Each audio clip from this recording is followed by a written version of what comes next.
How to Be a Successful Black Man, a book written by Dr. Daniel LaRoche. It's an easy read and a great book for families, kids, grandkids, nieces, and nephews to help give pearls for success. Available for purchase online on Amazon and more. I got mine. Go get yours. Link is in the description. Promote your brand here at Viral Hip Hop News. Hit me, Sam Ant, at dlsmediainc1@gmail.com. dlsmediainc1@gmail.com. Let's go. I want to go here with it because I've been thinking about this a lot, and I looked your name up on YouTube just to see who's ever interviewed you, and a lot of the stuff, coincidentally enough, is us, right? Tariq Nasheed, You're Dangerous, Miss Dillard, salute to everyone who has, but I don't see the Breakfast Clubs, I don't see the Hot 97s, I don't see the Gillian Wallows, I don't see. Let me tell you why, man. Yes, sir. I would talk to Charlamagne all the time. Mr. Cosby would get on the phone and talk to Charlamagne. Charlamagne would never have me on. Interesting. Never have me on. Wallow and Gilly are not going to have me on because I mess up their sponsors. Yeah. Ooh, seem to lose him. Man, that's beneficial to Wallow and Gilly. Right. You know, they just got $100 million deal from Amsterdam Vodka. Mm-hmm. You think they're gonna have Andrew talking on about Bill Cosby? See, they use these people as front people. They give them a little change, but see what we would never know is the stipulations in the contract. Yeah. We don't know that. None of these people, talking to these people like Charlamagne who are text and be on the phone. Man, I'm not gonna, brother. I can't. Brother. I can't have you on. Damn. Ignore every text message, man. I have them right here in my phone from Charlamagne. I can pull them up. All my text messages from Charlamagne. Mr. Cosby, get on the phone and talk with him and say, "Hey, man, I heard you was trying to support me. You saw my daughter on the plane. I think they was on a JetBlue flight or something." Or a Spirit flight, Aaron Cosby, and Charlamagne came up to her and he was like, "Hey man, I just hope you all I want you to do is just talk about the facts and the truth. No special favors. No special favors, man." And I'm telling you, all of these people, man, they are not who they claim to be. Mm-hmm. And I tell everybody, man, y'all people be falling for this okie doke and drinking the Kool-Aid because they see these guys sitting on a private jet. Wallow and Gilly, man, Wallow was in the same prison that Mr. Cosby was in. Wow. Same prison. He was in that same prison. Now, inmates call me from that prison who I have gotten attorneys to handle their cases pro bono. One guy in there now, Anthony Sutton. Benny Do, he started the Man Up program. Wallow promised that when he got out, he was going to bring attention to them and their advocacy. Bill Cosby was in there and took the Man Up program. They have a band.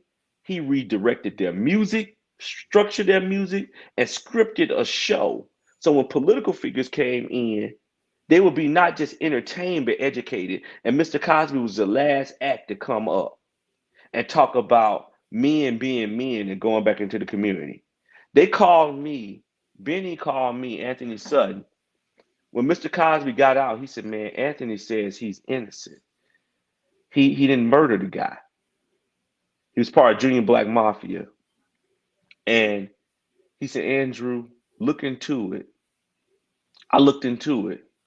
I called my attorney, Jimmy Beans, who represents Sean Shadi, Mike Tyson's father-in-law, who was in that same prison as well. I told him the story about Benny. He said, "Andrew, do you believe in him?" I said, "Man, it's something about this guy. He's been in there. His son has been in there for 12 years. He's been in there for 38 years." Damn. And I said to Jimmy Beans, who was in 3 of the Rocky movies, and he's the one that commissioned and got the Rocky statue in downtown Philadelphia. Mm-hmm. I said, Jimmy, I said, man, he said, man, look, he's also a assistant police chief at Upper Darby. He's an No. attorney. Okay. And he said, powerful got connected. His son was one of the biggest boxing promoters in Vegas, and he committed suicide maybe 6 years ago. Mm. And Jimmy got me several attorneys, man. And right now, they have found the witness out of New York who was coerced by the district attorney who's now deceased to say that Benny did the murder. They called me and they said, Mr. Andrew, all the inmates get on the phone. They call me weekly. Still take their calls today. And they said, Wallow won't even return our calls. Mm. They're like, Wallow to win Hollywood on us. Everything Wallow promised us. I said, man, hold up. I said, he's all on Instagram giving these speeches and stuff. It's like, Mr. Andrew, he won't even return our call, man. Wow. We reach out to him, and this is no dig, but Right. we at the end of the day, man, okay. I grew up in the projects in Bessemer, Alabama, man. 2613 Clarendon Avenue. All right, they consider Bessemer, that's where Gucci Mane grew up. They consider that the Compton of Alabama. Okay, at the end of the day, man, I came out the projects, but I go back to the projects. Now, I ain't afraid of my own people. And everything that I do, I want to uplift my people. I don't know these inmates. I didn't do the time with them. Right. But Wallow did the time. Right.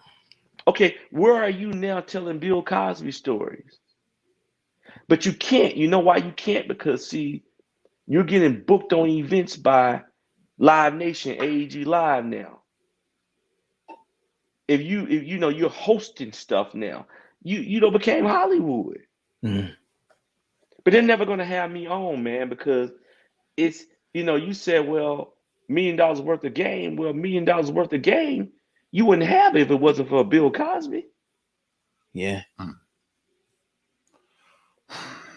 Charlamagne, you wouldn't be where you at today if a Bill Cosby didn't pave a way.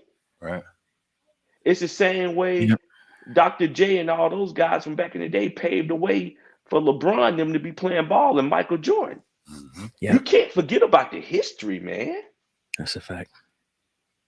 In order to move forward with anything in life, you got to know the history of the game. Yep.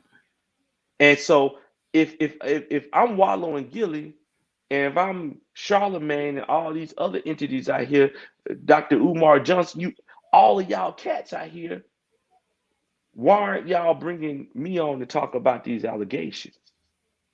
You know why? Because you're now mainstream. And you want to be popular. You want access to courtside seats. You want to be on the football field. But let me tell you, man, as fast as you got that, they can take it away. Yeah. Because you know what? You ain't got staying power. And what I mean when you ain't got staying power, you don't have old money.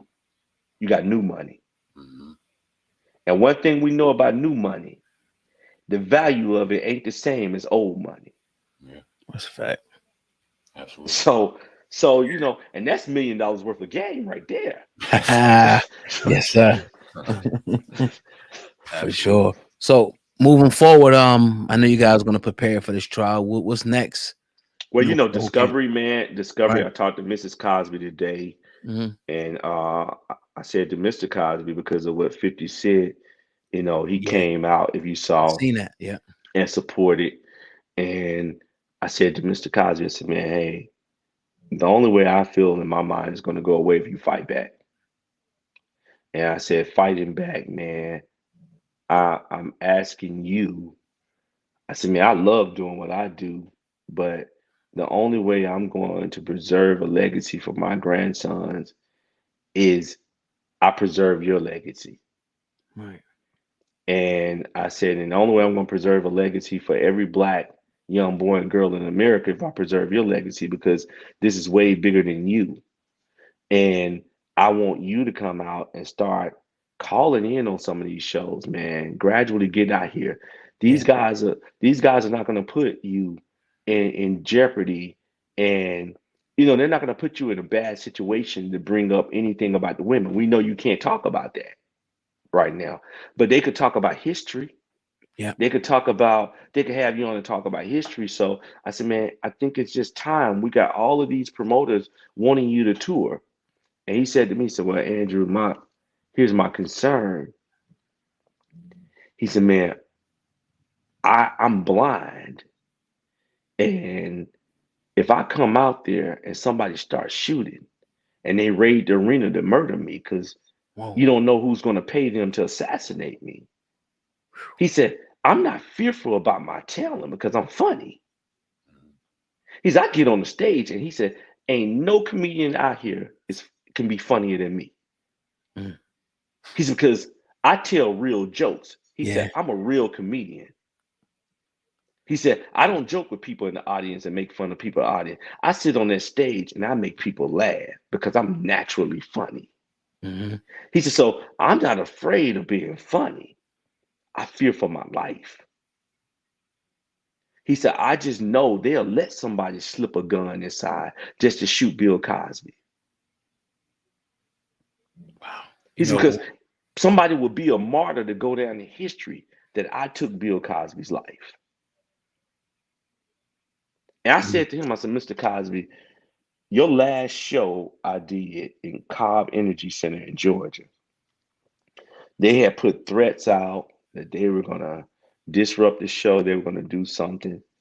Man, I had a whole security team checking people IDs, checking people with wands, scanning people. They had to go through 3 security checkpoints. There you go. And when people walked into the arena, it was sold out. When they walked into that 3,000 seat facility, man, the Cobb Energy Center, I'm telling you, if you left the facility and we had somebody to watch you go just to the bathroom, if you left the facility, man, you were not allowed back in.